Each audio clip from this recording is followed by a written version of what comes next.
Welcome to the Slop Farm. Enjoy the video. You start by making the file export ready.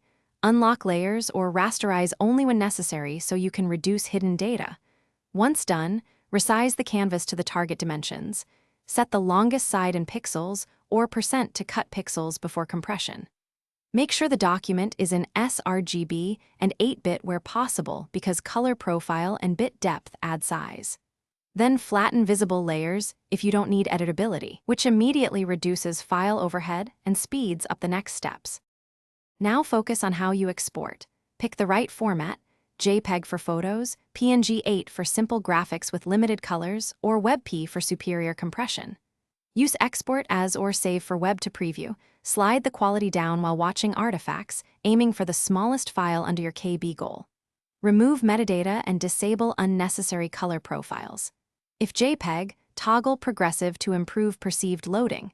If PNG, index colors or convert to PNG 8. Make multiple quick exports. Finish with advanced trimming. Rasterize oversized smart objects and apply subtle sharpening after you downsize because sharpening amplifies file artifacts when done too early.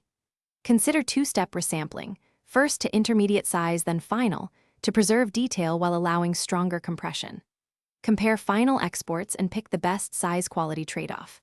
If the file remains too large, lower quality incrementally, reduce dimensions, or switch to WebP. Troubleshooting tip: if banding appears, add 1-2% noise or dither before final export and re-export. Thanks for watching. Consider subscribing if we helped you today.